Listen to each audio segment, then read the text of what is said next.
Operation Kagar మీద CPIML party ఆధ్వర్యంలో ప్రత్యేక కార్యాచరణ జరుగుతుంది. మనతో పాటు కామ్రేడ్ మదన్ ఉన్నాడు. సార్ మాట్లాడిద్దాం. అన్న ఏంటి ఏం చేయబోతున్నారు, ఏంటి అసలు? ఆపరేషన్ కగార్ అనేటువంటిది సిపిఐఎంఎల్ న్యూ డెమోక్రసీ వ్యతిరేకిస్తున్నది. ఈ ఆపరేషన్ కగార్ పేరుతోటి మతోన్మాద బీజేపీ కేంద్ర ప్రభుత్వం ఆదివాసీలపైన అట్లాగే మావోయిస్టులపైన దాడులు దౌర్జన్యాలకి పూనుకుంటున్నది. ఎందుకు ఈ రకమైనటువంటి ఒక చర్యలకు ఈ ప్రభుత్వం పూనుకున్నదనంటే మధ్య భారత ప్రాంతంలో దాదాపుగా 29 రకాల ఖనిజ సంపదలు అనేటువంటివి ఉన్నాయి. ఈ సంపదలంతా భారతదేశంలో ఉండేటువంటి బడా పెట్టుబడిదారులు ఎవరైతే ఉన్నారో ఆదాని అంబానీ కంపెనీలు ఏవైతున్నాయో ఈ కంపెనీలకి దారాదత్తం చేయటానికి ఈ మతోన్మాద బీజేపీ ప్రభుత్వం పూనుకున్నది. అట్లాగే సామ్రాజ్యవాద కంపెనీలకు కూడా ఈ మొత్తం సంపదనంతా అప్పగించడానికి పూనుకోవటం అంటే జరిగింది. దీని మూలంగా పర్యావరణ సమస్య అనేటువంటిది ఏర్పడుతున్నది. లక్షలాది ఎకరాలలో ఉండేటువంటి అడవులంతా విధ్వంసం అవుతున్నాయి. ఈ సమస్య మూలంగా భారతదేశంలో ఉండేటువంటి ఒక ప్రజానికానికి తీవ్రమైనటువంటి ఒక నష్టం రాబోతున్నది. కాబట్టి దీన్ని వ్యతిరేకిస్తున్నటువంటి ఆదివాసీల్ని అంతమొందించేటువంటి ఒక చర్యలకి పూనుకోవటమే కాకుండా ఆ ప్రజలకి ఆదివాసీలకి గిరిజనులకి నాయకత్వం వహిస్తున్నటువంటి ఇది సరికాదని చెప్పి దీన్ని వ్యతిరేకిస్తున్నటువంటి మావోయిస్టులను కూడా హత్య చేస్తున్నటువంటి ఒక పరిస్థితి అనేటువంటిది ఉన్నది. ఇట్లా దాదాపుగా జనవరి నుంచి ఇప్పటి వరకు 500కి పైగా ఆదివాసీల్ని మావోయిస్టుల్ని మతోన్మాద బీజేపీ ప్రభుత్వం సైన్యాన్ని దించి హత్య చేసినటువంటి ఒక స్థితి ఉన్నది. ఆ ఏజెన్సీ ప్రాంతంలో 35,000 మంది ఆదివాసీ గిరిజనులుంటే ఆ ప్రాంతంలో దాదాపుగా 7 లక్షల కూమింగులు నిర్వహిస్తూ అటు మావోయిస్టులను ఇటు ఆదివాసీ గిరిజనులను హత్య చేయటమే కాకుండా మహిళల్ని అత్యాచారాలు చేస్తున్నటువంటి ఒక చర్యల్ని చేపట్టింది. ఇప్పుడు అది చట్టవిరుద్ధంగా వ్యవహరిస్తున్నది, రాజ్యాంగ వ్యతిరేకంగా వ్యవహరిస్తున్నటువంటి ఒక స్థితి ఉన్నది. పీసా చట్టం ఏం చెప్తున్నది? అక్కడ ఏజెన్సీ ప్రాంతంలో ఏ ఒక్క సంపదని తీసుకెళ్లాలన్నా గ్రామ సభ తీర్మానం ఉండాలి. అట్లాంటి తీర్మానం లేకుండా ఆ సంపదనంతా తరలించకెళ్ళటేందుకు పూనుకున్నప్పుడు ఇది చట్టవిరుద్ధం, ఇది అప్రజాస్వామికం, ఇది రాజ్యాంగ వ్యతిరేకం అని చెప్పి అక్కడ ఆదివాసీలు నినదించినందుకు వాళ్ళని హత్యలు చేసేటువంటి ఒక కార్యక్రమానికి పూనుకున్నది. ఈ చర్యల్ని సిపిఐఎంఎల్ న్యూ డెమోక్రసీ తీవ్రంగా ఖండిస్తున్నది, వ్యతిరేకిస్తున్నది. తక్షణమే సైన్యాన్ని వెనక్కి తీసుకురావాల్సిందిగా కోరుతున్నాం. అలాగే మావోయిస్టులు ఈ పరిస్థితులలో చర్చలకి మేము సిద్ధం, ఈ సమస్యని పరిష్కరించండి చర్చల ద్వారా అని చెప్పి వాళ్ళు ఇప్పటికీ 6 లేఖలు రాయటం అనేటువంటిది జరిగింది కేంద్ర ప్రభుత్వానికి. గత కేంద్ర ప్రభుత్వం గత ఎన్నికలలో ఏం చెప్పేది? మావోయిస్టులతో చర్చలు జరుపుతాను, వాళ్ళ సమస్యల్ని చర్చల ద్వారా పరిష్కరిస్తాను అనేటువంటి చెప్పింది. ఈరోజు వాళ్ళు ముందుకు వచ్చినప్పుడు చర్చలకి ఎందుకు ముందుకు రావటం లేదు, ఎందుకు ముఖం సాటేస్తున్నదంటే ఈరోజు బడా పెట్టుబడిదారులు ఎవరైతే ఉన్నారో ఆదాని కంపెనీలతోటి కొన్ని ఒప్పందాలు చేసుకున్నది.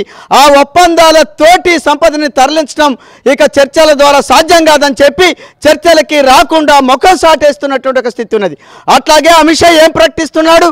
ఈ దేశంలో మొత్తం నక్సలిజాన్ని మావోయిజాన్ని విప్లవకారులను పడుతున్నాడు. వాళ్ళని అంత 21వ ఆర్టికల్ ప్రకారం హత్య చేయమనేటువంటి చెప్పి ఎక్కడ చెప్పబడది, అది వ్యతిరేకంగా ఉన్నది. ఎట్లాంటి రాజ్యాంగాన్ని ఉల్లంఘిస్తూ మావోయిస్టులను హత్యం చేస్తాం, విప్లవకారులను హత్య చేయటం అనేటువంటిది అంటే అది అసాధ్యం అని చెప్పి మేము చెప్తున్నాం. దోపిడీ ఉన్నంత కాలం, పీడన ఉన్నంత కాలం, నిరుద్యోగ సమస్య ఉన్నంత కాలం, పరిష్కరింత కాలం ఖచ్చితంగా పోరాటాలు ఉంటాయి, వర్గ ఉద్యమాలు ఉంటాయి. ఇట్లాంటి హత్యలతోటి నీ తర ఈరోజు ఆదివాసీలు ప్రజలు విప్లవకారులు ఉద్యమిస్తున్నారు. మావోయిస్టులను కానీ విప్లవకారులని అంతమొంచడం అంటే ముందు సమస్యని పరిష్కరించాలి, భూమి సమస్యని పరిష్కరించాలి. అట్లాంటి పరిష్కరించకుండా హత్యలతో కొట్టొచ్చు అని చెప్పి ఫాసిజాన్ని ముందుకు తీసుకొచ్చినటువంటి ఒకనాడు ఇందిరా, అట్లాగే రష్యా ఇట్లాంటి ఫాసిజాన్ని తీసుకొచ్చి 2 కోట్ల మందిని హత్య చేశాడు. కానీ ఆ తర్వాత హిట్లర్కి ఏ గతి పట్టింది? ఆత్మహత్య చేసుకునేటువంటి పరిస్థితికి నెట్టబడ్డది. ఎట్లాంటి విప్లవోద్యమాల్ని వెనక్కి కొట్టాలొచ్చు, ఎట్లాంటి విప్లవోద్యమాల్ని అంతమొందిస్తాం అనేటువంటి చెప్పి పగలు బలాలు పలికినటువంటి వాళ్ళందరూ కూడా చరిత్ర చెత్త ఈరోజు అమిత్ షా పరిస్థితి, మోడీ ప్రభుత్వ పరిస్థితి కూడా ఆడికే దారితీస్తుందని చెప్పి సిపిఐఎంఎల్ న్యూ డెమోక్రసీగా మేము తెలియజేస్తున్నాం.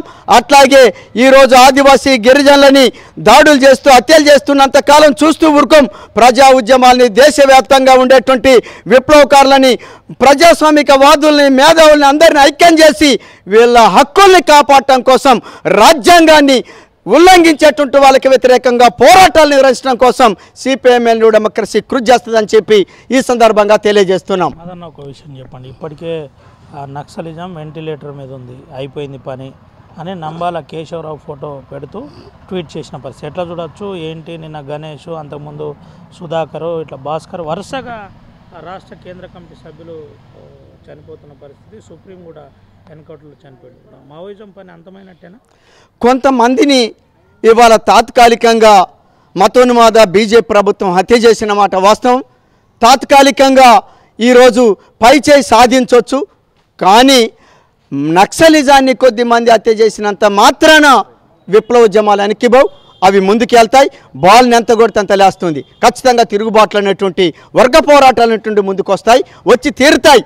ఒకప్పుడు 3 చట్టాలను తీసుకొచ్చి అది బీజేపీ ప్రభుత్వం వ్యవసాయ రంగాన్ని ఆదాని అంబానీ కంపెనీలకి, కార్పొరేట్ పెట్టుబడిదారులకి అప్పగించడానికి ప్రయత్నం చేశాయి.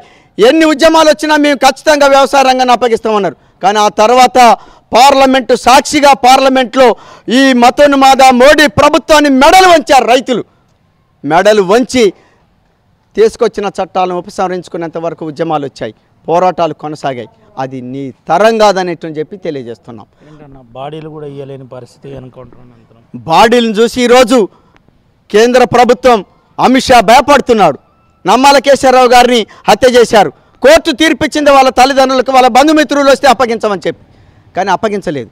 అంటే డెడ్ బాడీ పోతే ప్రజా ఉద్యమాలు అట్లా ముందుకు వస్తాయని చెప్పి ఆ ఉద్యమాలను వెనక్కి కొట్టే దాంట్లో భాగంగానే ఇవాళ డెడ్ బాడీ ఇవ్వలే. కనీసం బూడిద అప్పగించమంటే కూడా బూడిద కూడా అప్పగించలే. అంటే ప్రభుత్వం విప్లవకారులని, విప్లవ నాయకులను చూసి ఎంత గడగడ వణికిపోతుంది.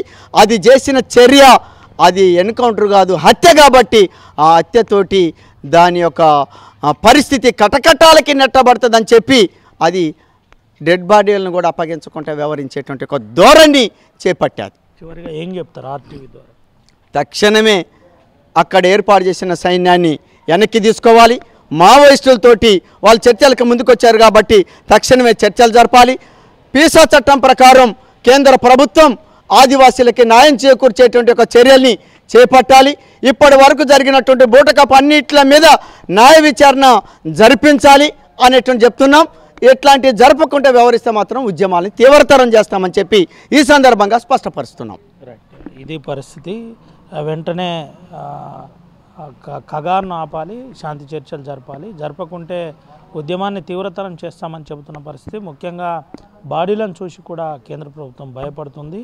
నంబాల కేశవరావు బూడిది కూడా ఇవ్వకుండా భయపడే ప్రసక్తి కేంద్ర ప్రభుత్వం కనబడుతుంది. వెంటనే ఇదంతా కూడా నిరసిస్తున్నాం. ఏజెన్సీ ప్రాంతాల్లో పీసా చట్టం, 5th షెడ్యూల్, 6th షెడ్యూల్ లాంటి అంశాలు కనీసం తుంగలో తొక్కి ఏజెన్సీ ఆదివాసీ గ్రామాల్లో హత్యాకాండకు సృష్టిస్తున్నారని మధు చెబుతున్న పరిస్థితి కనబడుతుంది. ఇదే పరిస్థితి ఉంటే రానున్న రోజుల్లో ఉద్యమాన్ని తీవ్రతరం చేస్తామని చెబుతున్న పరిస్థితి కనబడుతుంది. సుమంత్, రవినాయక్, RTV, ఆదిలాబాద్.